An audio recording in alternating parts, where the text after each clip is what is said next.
अहेतुकी मतलब प्रेम लक्षणा भक्ति। किसी ने मुझे आज प्रश्न किया है कि भक्ति के सूत्र बताइए। 3 सूत्र हैं, विश्वास, संबंध और समर्पण। भक्ति के 3 सूत्र हैं। सबसे पहला, भरोसो दृढ़ चरणन के रो, भरोसो दृढ़ चरणन के, श्री वल्लभ नख चंद्र छटा बिन, श्री वल्लभ। इधर देखिए, कथा सुनो। सब जग माही अंधेरो, भरोसो दृढ़ चरणन के। पूज्य महाराज जी को पुनः पुनः प्रणाम। आप आशीष देने के लिए सब चंडीगढ़ वासियों को पधारे।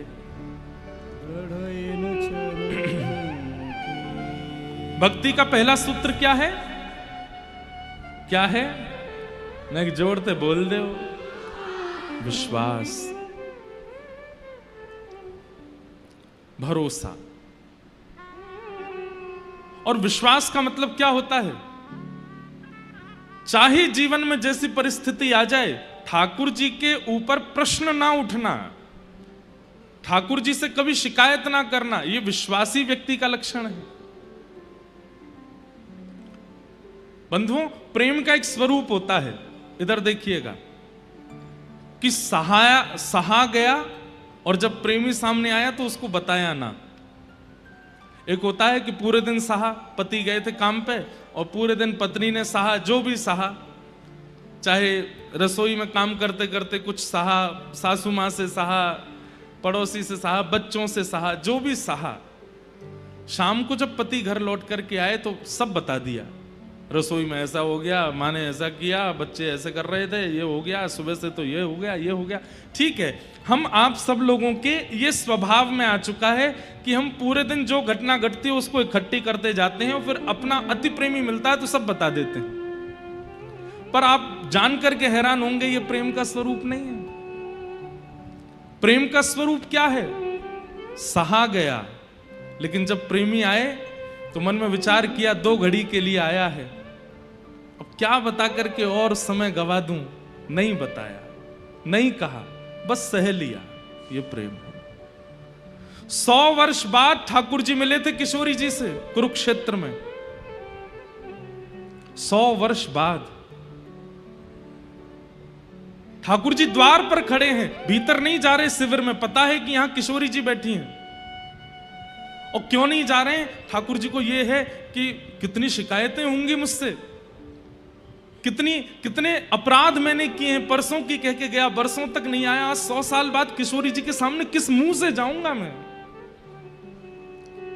लेकिन तभी किशोरी जी कहती हैं, अरे ललिता, ये जो ब्यार हवा की चल रही है ना, या ब्यार में मोकू कन्हैया की सुगंधी आ रही है, नेक देखियो द्वार पे कहीं कृष्ण तो नहीं है। और द्वार जाकर के जैसे देखा तो ठाकुर जी खड़े थे कोने में।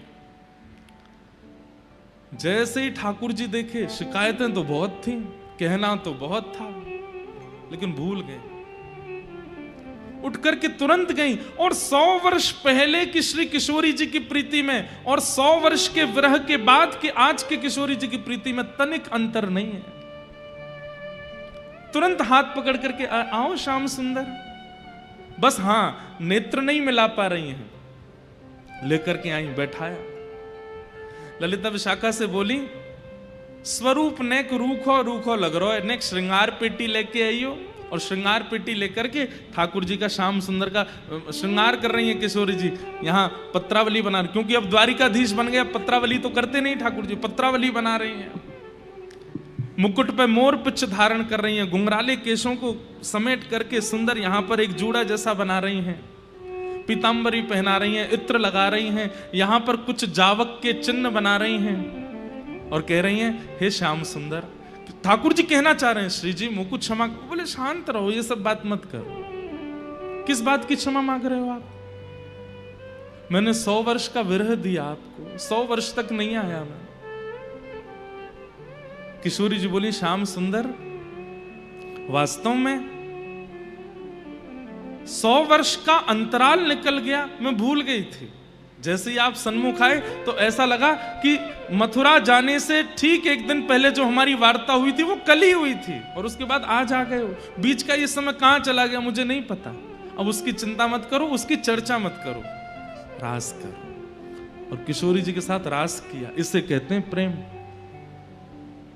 हम में ऐसा प्रेम नहीं है। कथा में आया प्रिय व्यक्ति, कथा के बाद तुरंत फोन कर देता, यजमान को मेरी बैठने की व्यवस्था नहीं थी, मुझे उठा दिया गया, मेरे लिए यूं हो गया, मेरे पास वैलिड नहीं किए गए, मुझे बाहर निकाल दिया। शिकायतें कितनी है हमारी। प्रेम तो वो जानो जहां व्यक्ति सह ले और प्रेमी से कभी शिकायत ना करे, वो प्रेम। मीराबाई भी ऐसी, बहुत सहा मीराबाई ने। कहते हैं भक्तिमती मीराबाई जब थोड़ी थोड़ी सयानी होने लगी, बड़ी होने लगी, तो मीराबाई के ब्याह की चर्चा होने लगी। और एक और कारण था ब्याह की चर्चा का। आप सब लोग इधर देखो, बस कथा सुनो, कहीं मत देख। अब इसके बाद नहीं बोलूंगा मैं, बस ये अंतिम है। अब इसके बाद देखोगे तो देखो, पर आप हमें बैठ देख के सुनो कथा। मीराबाई की आयु बढ़ रही है ब्याह के लिए, इसलिए चर्चा कम हो रही है, इसलिए चर्चा ज्यादा हो रही है क्योंकि 24 घंटा कुछ करती ही नहीं है। अब तो पद रचना करना शुरू कर दिया। अब तो पूरे दिन बैठ करके केवल गाती रहती हैं, गाती रहती हैं। सुबह से श्रृंगार करना, बढ़िया करताल लेकर के पद गाना। कभी 4 भुजानाथ जी का मंदिर था मीराबाई का, पुश्तैनी घर का मंदिर, 4 भुजानाथ जी। कभी वहां जाती, कभी गिरधर लाल जी के सामने गाती। माता पिता सबको चिंता होने लगी, बोले इसका ब्याह करो। मीराबाई से किसी ने जाकर के कह दिया, बोले कि भाई साहब आपकी तो ब्याह की चर्चा चल रही है, आपकी बुआ आई है ना। हाँ, वो बुआ मेवाड़ के राजघराने में ब्याही हैं। वहीं मेवाड़ के राजघराने के एक सुंदर सुकोमल सुशील राजकुमार को आपके लिए बता रहे हैं, और ऐसी ऐसी चर्चा चल रही है। मीराबाई हंसने लगी, हंस करके बोली, तुमने गलत सुना होगा, मेरी माँ ने तो मेरे बींद बता रखे हैं, मेरे दुल्हा बता रखे हैं।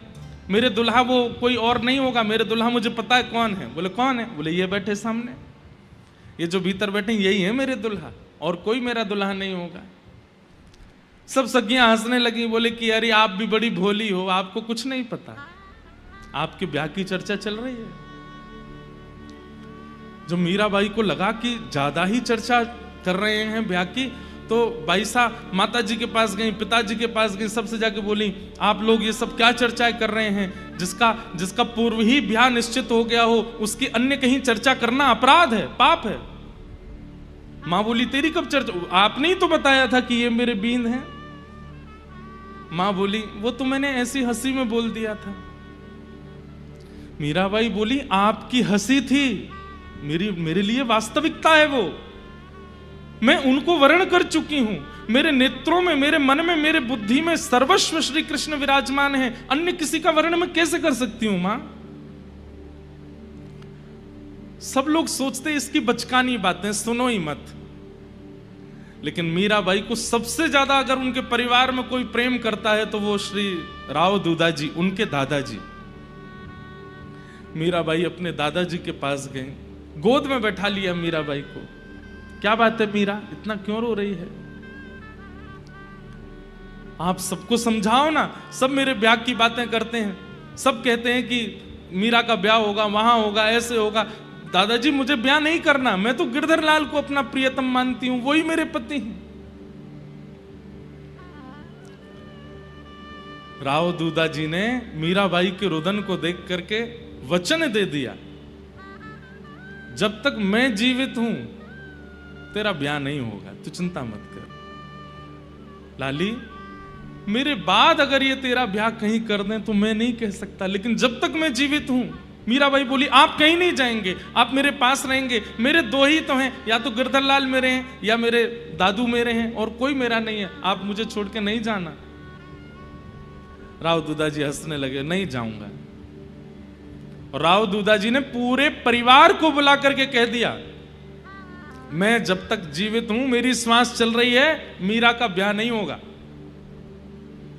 घर परिवार के लोग बोले, पिताजी आप कैसे हैं? अरे घर के बड़े लोग चाहते हैं कि हमारे बच्चों का ब्याह हो, उनका गृहस्थ आश्रम, आप कैसा निर्णय ले रहे हैं कि मीरा का ब्याह नहीं होना चाहिए? राव दूधाजी बोले, क्योंकि मीरा के अंतरंग रूप को तुम अभी जान नहीं पाए हो, वो किस भाव में रहती है, किस स्थिति में रहती है, उसको तुम अभी समझ नहीं पाए हो। मीराबाई प्रसन्न हो गई, बड़ी खुश है। और जब तक राव दूधाजी रहे, मीराबाई का ब्याह हुआ ही नहीं। ऐसा एक, बंधुओं आप लोग नहीं समझेंगे, लेकिन वो लोग जो भक्ति करना चाहते हैं और सब उनको रोकते हैं, लेकिन एक व्यक्ति उनको ऐसा मिल जाता है जिसके आश्रय में वो भक्ति कर पाते हैं, वो व्यक्ति उनके लिए ठाकुर जी से कम नहीं होता, जिसके कारण वो भक्ति कर पाते हैं। कई लोगों को व्यासपीठ से ऐसी उम्मीद होती है। कोई मुझे बोल रहा था, बोले महाराज जी आपको तो बहुत सेलिब्रिटी जैसी फीलिंग आती होगी, इतने लोग आपको पूछते हैं, इतने लोग आपकी फोटोज लेते हैं, आगे पीछे चलते हैं। मैंने कहा नहीं, जिम्मेवारी वाली फीलिंग आती है। क्यों? इतने लोगों ने आशा लगा रखी है हमसे कि हम उनको ठाकुर जी से मिला रहे हैं। हमारी एक भी गतिविधि, हमारी एक भी इच्छा, हमारी एक भी स्थिति उनके चित्त का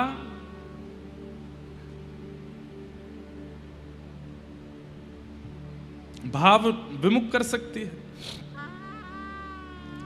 हम सच बताएं, हम खाते भी इसलिए हैं, सोते भी इसलिए हैं, ध्यान भी इसलिए रखते हैं कि कुछ हो नहीं जाए, नहीं तो इतने सारे लोग कथा में नहीं आ पाएंगे, नहीं सुन पाएंगे तो क्या होगा। एक व्यक्ति जब ऐसी आशा उत्पन्न कर देता है, जिसकी बातें, जिसके आश्रय में रहकर के आप भजन कर सकते हैं, वो व्यक्ति ठाकुर जी से कम नहीं लगता लोगों को। आज हमारे वृंदावन के पूज्य श्री प्रेमानंद जी महाराज हैं। आज संत तो अनेक हैं वृंदावन में, और अनेक संतों के मार्गदर्शन से अनेक लोग ठाकुर जी की प्राप्ति कर रहे हैं। पर विशेष रूप से दूर दराज रहने वाले, जो कभी वृंदावन को जानते नहीं थे, प्रियालाल जी का जो भाव नहीं जानते थे, आज उनकी वाणी के आश्रय में भजन कर रहे हैं। ऐसे ही मीराबाई के लिए श्री राव दूधाजी, मीराबाई बड़ी प्रसन्न है कि अब तो मेरे को कोई चिंता की बात नहीं, मेरे दादाजी हैं साथ में। इस बात से तो वो प्रसन्न रहती हैं, लेकिन ठाकुर जी के सामने बैठकर के खूब रोती हैं। क्यों? मुझे जगह जगह जाकर के अपनी रक्षा करनी पड़ रही है, और आप कैसे हो? आपकी होने वाली गृहिणी की कहीं और चर्चा चल रही है ब्याह की, और आप बैठे हुए हो। अरे कोई सामान्य संसार का जीव होता और उसका ब्याह पक्का हो गया होता और उसकी गृहिणी की कहीं और चर्चा होती, वो लड़ लेता, पूरे परिवार के सामने आगे खड़ा हो जाता, और आप पूरे दिन ऐसे खड़े रहो। अरे क्यों नहीं आते हो? आकर के क्यों नहीं सबको बताते हो? मीराबाई व्याकुल हो गई। अब उनके चित्त में इच्छा होने लगी कि मैं वृंदावन जाऊं, क्योंकि कन्हैया वहीं बैठते हैं, वहीं बसते हैं। मीराबाई के चिंतन में ठाकुर जी कोई परमात्मा नहीं जो बादलों के ऊपर रहते हैं। मीराबाई के चिंतन में ठाकुर जी भगवान नहीं है। मीराबाई के चिंतन में ठाकुर जी साक्षात हैं, प्रत्यक्ष हैं, और वृंदावन में रहते हैं, यमुना तट पर बंशी बजाते हैं। उनको पता है। मीराबाई सुबह उठते ही अपनी सखियों से यही चर्चा करती हैं, अभी देखो सूर्योदय हो रहा है। बोले हाँ, अभी लाला उठे होंगे, आंख मीट रहे होंगे, अपनी यशोदा मैया से कह रहे होंगे मुंह को माखन खवाओ। मैया मक्खन बिलो रही होगी, मक्खन निकाल के खवावेगी। वाके बाद फिर गौशाला जामेंगे, दूध पीमेंगे, फिर कन्हैया ऐसो करेंगे, फिर कन्हैया। वो उसको पास्ट टेंस में नहीं देखती हैं कि कभी हुई है लीला, वो कहती हैं अभी भी हो रही है वृंदावन में।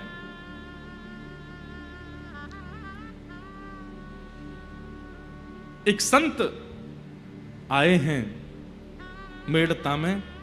मीराबाई चरणों में प्रणाम करते हुए कहती हैं, मुझे वृंदावन जाना है, पर मेरी अवस्था इतनी बड़ी नहीं कि मैं वृंदावन जा सकूं। आप कुछ कृपा करो, मैं क्या करूं जिससे मेरा वृंदावन जाने का भाव पूर्ण हो। संत बोले, वृंदावन तो ठाकुर जी श्री जी बुलाएंगे तो ही जा सकें। बोले, मैं रोज तो कहती हूं पर मुझे बुला नहीं रहे हैं। तब उस संत ने एक युक्ति बताई। बोले, मीरा, तुम पत्र लिखा करो और पत्र लिख करके वृंदावन जाने वाले, तुम्हारे यहां इतने संत आते हैं, कोई ना कोई वृंदावन जाता है, उनके हाथ अपना पत्र भिजवा दिया करो, वृंदावन तुम्हारा पत्र पहुंच जाएगा। आहा, मीराबाई तुरंत पहुंच गई अपने ठाकुर जी के सामने और पत्र लिख रही हैं ठाकुर जी को। आज तक कभी पत्र नहीं लिखा है, केवल बात की है, लेकिन पहली बार पत्र लिख रही हैं मीराबाई। और जैसे ही पत्र लिखने के लिए बैठी हैं, एक के बाद एक खाली पन्नों को फाड़ती जा रही हैं। बस थोड़ी स्याही चलती है, उसके बाद फाड़ देती हैं। किसी ने पूछा, इतने पत्र क्यों फाड़ रही हो, कुछ लिखती तो होने। तो किसी ने, मीराबाई ने किसी से कहा, सामने बैठ के देख तो मेरी अवस्था। और सामने बैठ करके एक सखी देख रही है, तो मीराबाई की अवस्था क्या, वो जैसे ही पत्र लिखने के लिए कलम उठाती हैं, हाथ कांपने लगते हैं, नेत्रों से अश्रुपात होने लगता है, पूरा शरीर कंपायमान होने लगता है। यह भी प्रेम का स्वरूप है बंधुओं, कि अपने प्रियतम को चित्त में कितना प्रेम है ये बताने का प्रयास तो कर रहे हैं, पर बता नहीं पा रहे हैं। मैं कहा करता हूं कि कोई व्यक्ति अगर आपके सामने ये बोल देता है कि मैं तुमसे इसलिए प्रेम करता हूं या मेरे प्रेम का कारण ये है, तो वो प्रेम नहीं है। प्रेम का कारण कभी बता ही ना पावे, कभी बोल ही ना पावे, बस उसके मुख को देख के पता चल जाए वो प्रेम है। बहुत मेरे को इतना प्रिय लगता है ये पद कि मैं बहुत कम गाता हूं कथाओं में, लेकिन मुझे ये सबसे प्रिय पद है मीराबाई का। पत्तियां मैं कैसे लिखूं, लिखी ही न जाए, पत्तियां मैं कैसे लिखूं, लिखी न जाए, पत्तियां मैं कैसे लिखूं, लिखी ही न जाए, पत्तियां मैं कैसे लिखूं, लिखी क्यों? कलम धरत मेरो कर कांपत है, कलम धरत मेरो कर कांपत है, कलम धरत मेरो कर कांपत है, कलम धरत मेरो कर कांपत है। जैसे तैसे कुछ लिख भी देती हूं तो नैन रहे हैं झराए, नैन रहे हैं झराए, पत्तियां मैं कैसे लिखूं, लिखी ही न जाए, पत्तियां मैं कैसे लिखूं, लिखी। तो संत ने आकर के कहा, पत्र नहीं दे सकती तो एक काम करो, मैं बैठ जाता हूं तुम्हारे सामने, तुम्हारे हृदय में जो जो भाव है मुझे कह के बता दो, मैं सुन करके वृंदावन बिहारी जी के पास जाऊंगा तो जाके बता दूंगा उनको। मीराबाई कहती है, बात कहूं तो कहत न आवे, बात कहूं तो कहत न आवे, बात कहूं तो कहत न आवे, बात कहूं तो क्यों? जियरा रयो है डराए, जियरा रयो है डराए, पतियां मैं कैसे लिखूं, लिखी ही न जाए, पतियां कैसे लिखूं, लिखी। तो फिर संत बोले अब मीरा तू ही बता मैं क्या करूं, तू लिख करके दे नहीं रही है, मुझे बात कुछ बता नहीं रही, तो मैं चलता हूं वृंदावन। नहीं नहीं रुकिए ना, आप अभी रुक जाइए ना, उनको कुछ तो बता दीजिए मेरे बारे में, मेरा कोई तो भाव उन तक पहुंचा दीजिए। संत बोले तू ही बता क्या भाव पहुंचाऊं। तो मीराबाई कहती हैं, कितनी सुंदर बात, विपत हमारी देख तुम चाले, विपत हमारी देख तुम चलाए, विपत हमारी देख तुम चाले, विपत हमारी देख तुम चाले। मेरी स्थिति, मेरी अवस्था, मेरी परिस्थिति आपने देख ली है, मेरी स्थिति अवस्था परिस्थिति क्या है ये आपको दिख गया है। बोले हाँ, अब कहियो हरि जो जाए, कहियो हरि जो जाए, मेरी अवस्था जाकर के आप बता देना ना, आपको सब तो पता है, आपने देख ही लिया है कि मैं कैसे रहती हूं, क्या मेरी स्थिति, क्या मेरी परिस्थिति, सब बता देना उनको। संत बोले ठीक है मैं बता दूंगा। तो रोक लेती मीरा, सुनिए सुनिए, ये मत बताना कि मैं बहुत रोती हूं, ये मत बताना कि मैं पूरे दिन काली मां मुख पे लगा के कृष्ण बनी घूमती हूं। मीराबाई कैसे घूमती हैं पता है? जैसे मीराबाई को पता चलता है कि उस जगह मेरी ब्याह की चर्चा कर रहे हैं सब परिवार के लोग बैठ के, तो ठाकुर जी के चरणों में काजल लगा करके अपने पूरे मुख पे काजल लगा लेती हैं, और काजल के ऊपर चंदन की ऐसी टिप्पी टिप्पी धर के और बिल्कुल कारी कारी सी बन करके मीराबाई घूमने लगती हैं। और घूमते हुए अपने परिवार वालों के पास जाके कहती हैं, देख लो मैं तो ऐसे ही रहूंगी ससुराल में, करा दो कहीं और ब्याह, जैसे मेरे श्याम सुंदर वैसी मैं हूं। घर परिवार के लोग कहते हैं अरे मीरा पागल हो गई है तू। मीराबाई आज उन संत से कह रही हैं, ये मत बताना कि मैं बहुत रोती हूं, कहीं ये पता चला कि मैं बहुत रोती हूं तो कहीं मुझे वर्ण करने में संकोच हो गया तो। ये मत बताना कि मैं ऐसे काजल लगा के बावड़ी बनी घूमती हूं, मेरी परिस्थिति बताना ही मत, कुछ मत कहना आप। तो तू ही बता मीरा, पत्र तुझे देना नहीं है, बताना कुछ है नहीं है, तेरी परिस्थिति देख करके मैं बता दूं वो भी तुझे स्वीकार नहीं है, क्या कहूं फिर। मीरा के प्रभु गिरधर नागर, मीरा के प्रभु गिरधर नागर। एक बात कह देना बस, मैं जैसी हूं, मेरी परिस्थिति जैसी है वो मुझ तक ही रहने दो, उनको मत बताना। बस उनसे एक बात कह देना मेरे हृदय की, क्या? मीरा के प्रभु गिरधर नागर, मीरा के प्रभु गिरधर नागर, चरण कमल रखाए, चरण कमल रखाए। वो बस मुझे अपने चरणों में रख ले। मेरी परिस्थिति, मेरी अवस्था, मेरी व्यवस्था, मेरा स्वभाव कुछ मत बताना उनको, मेरा विरह कुछ मत बताना। छोटे लाला हैं, डर जाएंगे वो, इतनी व्याकुल मेरी स्थिति है, ये सब आप उनको जाके बताएंगे वो चिंता करेंगे, मत बताइएगा उनको कुछ। बस एक बात कह देना, क्या?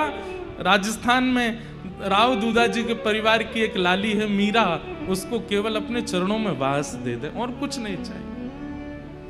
पतियां मैं कैसे लिखूं, लिखी ही न जाए, पतियां मैं कैसे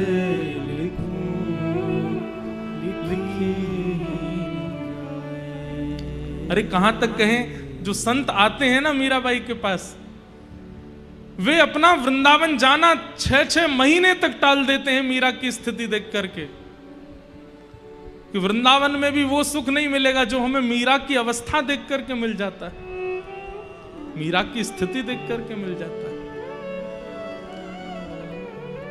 सहना और कभी कहना नहीं, ये प्रेम का स्वरूप है। हम आप सब लोग ये नहीं जानते, और कहीं अगर हमने सहा भी और मन में विचार कर लिया कि कहना नहीं है, कहना नहीं है, कहना नहीं है, तो हम रह ही नहीं पाएंगे। हम इतने व्याकुल और इतने विचलित हो जाएंगे कि हमारे मुख से वो बात निकल ही जाएगी। सहना और कुछ ना कहना, ये प्रेम का स्वरूप है। मेरा उद्देश्य आप कहीं प्रताड़ना पे मत ले जाना, कोई और दूसरी चीजों पे मत ले जाना। सहना मतलब विरह, सहना मतलब अपने प्रियतम के, ठाकुर जी की स्मृति में जो विरह होता है उनको सहना, और कभी कहना नहीं, वो प्रेम है। मीराबाई का ऐसा प्रेम। मीरा के प्रभु गिरधर नाथ, मीरा के प्रभु गिरधर नागर, चरण कमल रखाए, चरण कमल रखाए, पतियां मैं कैसे लिखूं, लिखी ही न जाए, पतियां मैं कैसे लिखूं, लिखी। इसी भाव के विषय में यहां पर कहा जा रहा है, इसी को कहते हैं परम धर्म। अहैतुक्य प्रतिहता ययात्मा संप्रषेदते। ठाकुर जी के प्रति ऐसी भक्ति जो अहेतुकी, अहेतुकी मतलब न विच्छिन्न होने वाली, न टूटने वाली, न कभी नष्ट होने वाली, चाहे जैसी परिस्थिति बन जाए, चाहे जैसी स्थिति बन जाए, सदा ठाकुर जी के स्मरण में रहे। वैसी भक्ति है मीराबाई की। सूत जी महाराज भागवत जी में यही सबसे पहला उपदेश देते हैं कि भक्ति का स्वरूप क्या है। एक बार ठाकुर जी अपनाए, उसके बाद चाहे जीवन में जैसी स्थिति आ गई हो, कभी शिकायत नहीं की गई। धर्म स्वनिष्ठितः पुंसां विश्वक्सेन कथासु यः नोत्पादय दधिरतिं श्रमे वही केवलम। कहते हैं ठाकुर जी की मधुर कथा, उसको सुनने में रुचि नहीं है, बाकी ठाकुर जी के संबंधी जितने कार्य हैं सब करने में रुचि है। परिक्रमा करवा लो, दर्शन करवा लो, प्रसाद पवा लो, नाम जप करवा लो, कीर्तन करवा लो, नृत्य करवा लो, गवा लो, लेकिन जैसे कहो कथा सुन लो, कथा नहीं सुनी जाती, नींद आती है, कथा नहीं सुनी जाती, बोर होते हैं, कथा नहीं सुनी जाती, मन नहीं लगता। तो आपके द्वारा किए गए बाकी जितने भी साधन हैं, वो साधन ठाकुर जी को स्वीकार नहीं है। अगर कथा से रति नहीं है, कथा से प्रीति नहीं। एक बात हमारी बहुत ध्यान से सुनिए, कथा नहीं सुनेंगे तो कीर्तन में जो जिसका कीर्तन किया जा रहा है उसकी लीला ही नहीं सुनेंगे तो उसके प्रति भाव कैसे जगेगा। कथा नहीं सुनेंगे तो परिक्रमा करने में भाव कैसे उत्पन्न होगा। कथा क्या है, भाव उत्पत्ति कराती है, और बिना भाव के चाहे आप जितने साधन कर लीजिए, उन साधनों का कोई मोल थोड़ी है, उन साधनों का कोई अभिप्राय थोड़ी है। साधन कर लिए 1000, लेकिन चित्त में भावना नहीं है ठाकुर जी के प्रति, उस साधन का क्या फायदा। साधन की सफलता भाव से है और भाव की पूर्णता कथा से है, इसलिए कथा आवश्यक है। यहां तो ये तक कहते हैं कि आपके द्वारा किए गई एकादशी, आपके द्वारा की गई जितने भी साल भर के व्रत हैं, वो भी ठाकुर जी अस्वीकार कर देते हैं यदि कथा में रति नहीं होती है तो। कथा में रति, सत्संग में रति, भगवान की चर्चा में रति होना बहुत आवश्यक है। रति हो ठाकुर जी के प्रति। धर्म स्वनिष्ठितः पुंसाम विश्वक्सेन कथासु यः नोत्पादये दधिरतिम श्रम एव ही केवलम। ये सब श्रम के समान है। और बहुत अच्छी बात कहते हैं कि धर्मस्य यापवर्गस्य नार्थोऽर्थायोपकल्पते नार्थस्य धर्मयि कान्तस्य कामो लाभाय स्मृतः। धर्म कैसा है? बोले अपवर्ग है। अपवर्ग किसको कहते हैं? जहां पवर्ग ना हो। हिंदी वर्णमाला में शब्द हमने पढ़े पवर्ग, प फ ब भ म, ये पवर्ग शब्द कहलाते हैं। प फ ब भ म। तो प से बना पाप, फ से बना फल, व से बना बंधन, भ से बना भय और म से बना मृत्यु। ध्यान से सुनिएगा, हमारे यहां प यानी कि पाप करने के बाद, और फिर कान पकड़ करके मंदिर जा रहे हैं, ठाकुर जी क्षमा मांग रहे हैं, ठाकुर जी मुझसे अपराध हो गया, आज के बाद मैं खूब भजन करूंगा, खूब, वो प्रायश्चित हो जाएगा, उसका आपका पाप नष्ट हो जाएगा। लेकिन वो प्रेम लक्षणा भक्ति नहीं मानी जाएगी, वो भक्ति नहीं है। आप अपराध करने के बाद ठाकुर जी से क्षमा प्रार्थी होते हुए मंदिर जाते हैं या ब्राह्मणों से अनुष्ठान कराते हैं, वो भक्ति में नहीं गिना जाता है, वो आपके अपराध नाशक के रूप में प्रायश्चित है, उससे भक्ति नहीं गिनी जाती।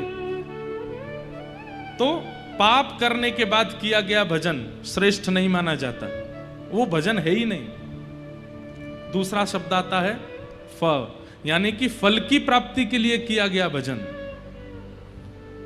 नवरात्रि चल रही है, कई लोगों के 9 दिन के व्रत चल रहे हैं, बिल्कुल फलाहार पा रहे हैं, एक समय फलाहार पा रहे हैं, लेकिन 9 दिन बाद देवी मैया के जब सामने अंतिम प्रणाम किया तो उसमें फल मांग लिया कि हे मैया, इन 9 दिनों में हमसे प्रसन्न होकर के आप हमको फलानी फलानी वस्तु दे देना। क्या होगा? वो 9 दिन का जो व्रत है वो फल प्रदान कर देगा, वो भक्ति नहीं माना जाएगा, क्योंकि आपने फल की कामना से व्रत किया। तो पाप, फल, प फ ब, ब यानी कि बंधन युक्त या बंधन मुक्त होने के लिए किया गया भजन। वैसे तो जीवन भर कभी भगवान भजे नहीं, लेकिन अपने किसी मन चाहे से ब्याह करना है, चले गए मंदिर में, पंडित जी आज ही करवाओ, अभी मुहूर्त निकालो, हमारे काल सर्प दोष का निवारण करो, मांगलिक का निवारण करो, ये कर दो, वो कर दो। मतलब किसी को अपनाने के लिए आपको धर्म याद आ जाता है। ऐसा धर्म भी धर्म नहीं माना जाता। पाप, फल, बंधन, प फ ब और फिर 5 चौथा आता है भ। भ यानी भय से किया गया भजन। डर लग रहा है, रात में लाइट चली गई, सब इन्वेटर भी बंद हो गया, भूत पिशाच निकट नहीं आवे, महावीर जब नाम सुनावे, ना से रोग हरे सब पीरा, जपत निरंतर हनुमत वीरा, जय जय जय हनुमान गोसाई कृपा करो गुरुदेव की नाई। फ्लाइट में टर्बुलेंस हो रहा है, जय हो श्री गुरु चरण सरोज गुरु सदा जरूर गुरु, हे भगवान बचाओ आज। भय से किया गया भजन। अच्छा, ये तो हुआ कि आपको भय लगा और आपने भजन किया। एक और होता है माता पिता जबरदस्ती करवा रहे हैं, बोले करेगा कैसे, नहीं बैठ के करना पड़ेगा, नहीं करेगा तो ये। हमारे घर में तो नियम था पहले, अब तो नहीं है, पर हम जब छोटे थे सब बच्चे घर के, तो हमारे यहाँ था शाम का भोजन नहीं मिलेगा अगर कोई कीर्तन नहीं करेगा। तो सब बच्चे बैठ के कीर्तन करते थे, लेके महाराज मंजीरा बजा रहे हैं, जोर जोर से ढोलक बजा रहे हैं। वो मंजीरा ढोलक ठाकुर जी को नहीं सुनाई, माँ को सुनाई देना चाहिए कि हाँ कीर्तन कर रहे हैं। अब जाके समझ में आया कि भय से किया गया भजन ठाकुर जी को स्वीकार नहीं होता। तो प फ ब भ, पाप, फल, बंधन, भय, और अंतिम शब्द आया म, यानी कि मृत्यु। मृत्यु समीप आने पर भगवान का भजन। या फिर कई बार ऐसा होता है कि हमारे घर का कोई व्यक्ति मरणासन अवस्था में है और फिर हम उसके लिए पाठ करा रहे हैं, ब्राह्मण जी बैठा रहे हैं, ये करवा रहे हैं, वो करवा रहे हैं, अनुष्ठान करवा रहे हैं, उसके सामने राधा राधा मंत्र चला दिया, चलता रहे, सुनता रहे, सुनता रहे। क्यों? प्राण निकलने वाले हैं, कुछ ही दिन बचे हैं। उस समय पर किया गया भजन भी मुक्ति दे देगा, लेकिन वो भजन भक्ति प्रेम भक्ति में स्वीकार नहीं किया जाता।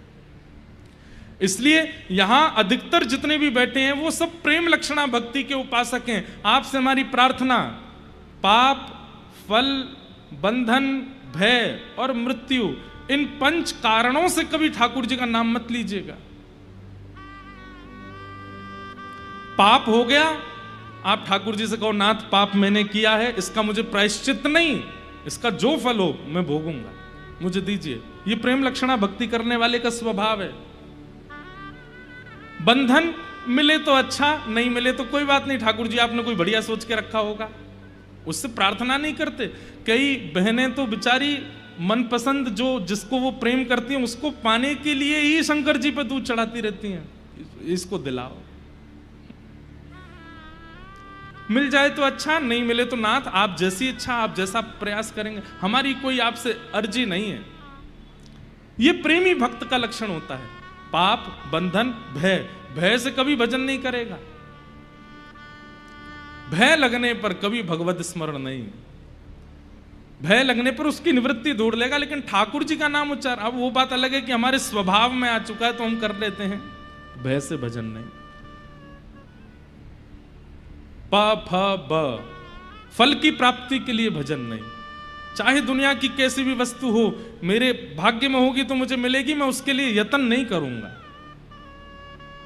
मेहनत करूंगा, परिश्रम करूंगा, दिन रात एक करके कमाई करूंगा, सब करूंगा, पर उसके लिए ठाकुर जी से प्रार्थना नहीं करूंगा, हे बिहारी जी हमें ये दे दो, हे बिहारी जी हमें ये दे दो। हमने अपनी कथा में फल प्रदान करने वाले भजन गाने बंद कर दिए। फल मांगना ही नहीं है ठाकुर जी से। ठाकुर जी आपके सामने खड़े हैं, यही एक फल है, आपके पूर्व जन्म के कर्मों का फल है कि आप उनके सामने खड़े हो, आप उनका नाम उच्चारण कर रहे हो। उसके बाद उनसे फल क्या मांगना?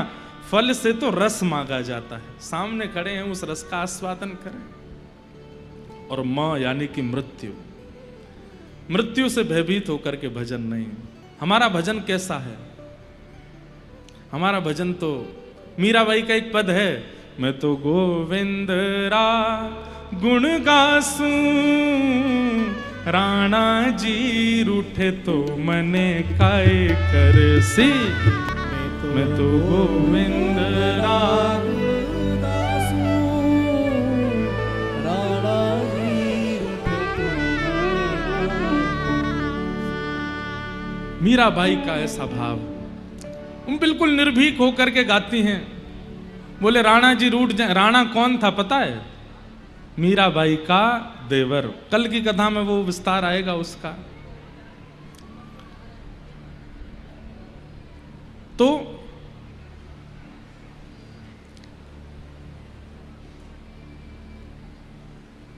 धर्म,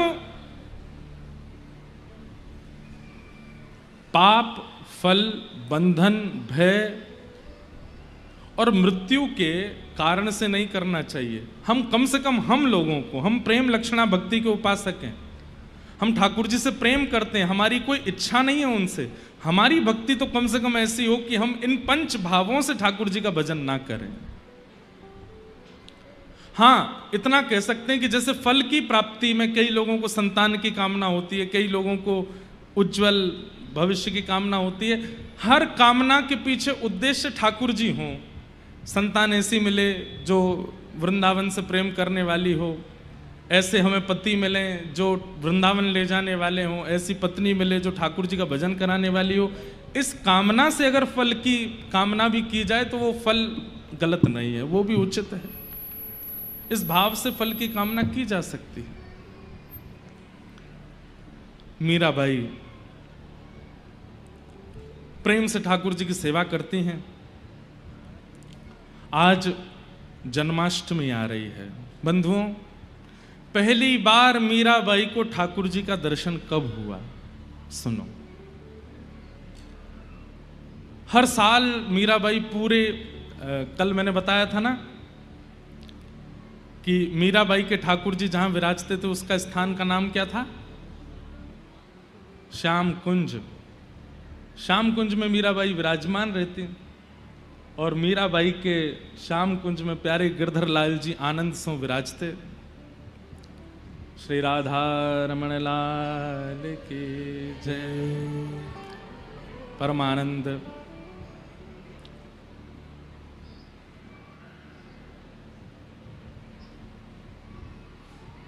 विराज।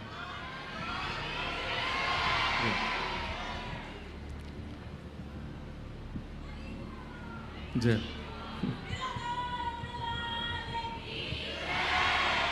परमानंद प्यारे श्री राधा रमण लाल नित्य कृपा कर रहे हैं। कल भी श्री राधा रमण लाल जी की कृपा हुई। आचार्य चरण श्री गोस्वामी जी महाराज पधारे और आज हमारी तो भाभी हैं, पूज्या भाभी माँ पधारी हैं। बहुत बहुत अभिनंदन। और हम स्वागत क्यों करें, चंडीगढ़ तो आपका है, आप हमारो स्वागत करो।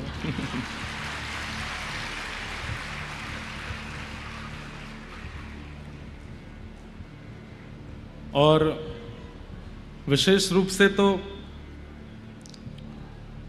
महाराज जी हमारे बड़े भैया के समान हैं, बड़े भैया ही हैं। तो भैया की ससुराल के संग संग छोटे वारी इनकी ससुराल है जाए। तो उस नाते से तो चंडीगढ़ में हमारा आतिथ्य होना चाहिए, स्वागत होना चाहिए। पर आज कृपा करके आपका आगमन हुआ। बहुत बहुत समस्त श्रोताओं की ओर से व्यास मंच से भाभी माँ को बारंबार प्रणाम। खूब खूब स्वागत, अभिनंदन। आपके प्रकल्प, आपके भाव सबसे छुपे नहीं हैं। सबके युवाओं के हृदय में प्यारे राधा रमण लाल जी की मधुर भावना, मधुर सेवा, मधुर शास्त्रों को आप अपने भाव से स्थापित कर रही हैं। आपको बारंबार प्रणाम। मैं तो गोविंद रा गुण गासूं, राणा जी रूठे तो मने काय करसे। चरणामृत रा नेम हमारा, चरणामृत रा नेम हमारा। मैं तो नित उठ दर्शन जासूं, मैं तो नित उठ दर्शन जासूं। हे राम नाम रा जहाज चला स्या, राम नाम रा जहाज चला स्या। हे कृष्ण नाम रा जहाज चला स्या, कृष्ण नाम रा जहाज चला स्या।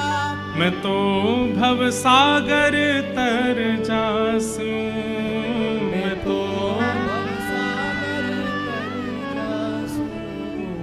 ओ मीरा के प्रभु गिरधर नागर, मीरा के प्रभु गिरधर नागर। हाँ, मीरा के प्रभु गिरधर नागर, मीरा के प्रभु गिरधर नागर। हो मैं तो निरख परख गुण गासूं, हो मैं तो ओ मैं तो गोविंद रा गुण गासूं, राणा जी रूठे तो मने काय करसे। मैं तो गोविंद रा गुण गासूं। निर्भयी हैं मीराबाई। तो जन्माष्टमी का दिन था और मीराबाई 10 साल से जन्माष्टमी मनाती आ रही हैं। खूब प्रेम से मंदिर सजाती हैं, खूब अपना श्रृंगार करती हैं, लाल जी की जैसे विधि से पूजा सेवा होनी चाहिए सब करती हैं। लेकिन आज बाईसा सुबह से बहुत परेशान है, रूठी हुई हैं। तो सखियों ने पूछा कि आप इतनी निराश क्यों हैं, आप तो जन्माष्टमी का उत्सव इतने आनंद से मनाती हो, आज क्या हुआ? तो मीराबाई कहती है हमेशा मैं ही मनाती रहूं, ये तो कभी आते नहीं, ये तो कभी आते नहीं है। अरे जब इतनी सजावट हम करते हैं, इतना प्रेम से हम श्रृंगार करते हैं, इतने भाव से हम सब व्यवस्था करते हैं, ये क्यों नहीं आते हैं? इनको भी तो आना चाहिए। तो किसी सखी ने कह दिया आज पता नहीं क्यों मन में ऐसा लग रहा है भाई साहब आज ये आएंगे, आज ये आएंगे। तो बाईसा का स्वभाव ऐसा है। और बंधुओं, हर प्रेम लक्षण भक्ति वाले का ऐसा स्वभाव हो जाता है, उसको किसी के द्वारा कहे गए शब्दों में छल कपट झूठ का अनुभव नहीं रहता। समझ रहे हैं? हमारी इतना सीधा हो जाता है प्रेम उपासी कि कोई व्यक्ति कुछ कह दे, उसको ये नहीं पता चलता कि ये छल में बोल रहा है, ये कपट कर रहा है या झूठ बोल रहा है। आप कहेंगे महाराज जी इससे अच्छा तो फिर प्रेम उपासक बनना ही नहीं चाहिए व्यक्ति को। जब उसको छल कपट और झूठ का ही पता नहीं चलता तो कोई भी छल करेगा, कोई भी कपट करेगा, कोई भी उसको झूठ बोल के बहला फुसला के उसके साथ कुछ भी गलत कर सकता है। हमारी बात सुनिएगा, व्यक्ति जब प्रेम मार्गी हो जाता है, प्रेम भक्ति पथिक का उपासक हो जाता है, तो उसके चित्त में स्वाभाविक दीनता आ जाती है। वो इतना सरल सहज हो जाता है कि कोई कुछ भी कह दे वो सब मान लेता है। ऐसे में आपको डरना इसलिए नहीं है क्योंकि उसकी पग पग पे फिर रक्षा ठाकुर जी करते हैं। जो अपने बुद्धि विवेक से अपनी रक्षा स्वयं कर लेता है कि मुझसे कोई छल ना करे, मुझसे कोई कपट ना करे, मुझसे कोई मेरे साथ कोई खिलवाड़ ना कर दे, अपने विवेक से इतना अपने आप को सुरक्षित करता हुआ चलता है, तो ठाकुर जी भी सोचते हैं विवेक ही है, बच ही लेगा खुद ही। लेकिन जब ठाकुर जी देखते हैं कोई मेरा उपासक है, इतना सरल है, इतना सहज है, इतना दीन है, कोई छल करने जाता भी है, कोई कपट करने जाता भी है, तो ठाकुर जी उसकी रक्षा करते हैं।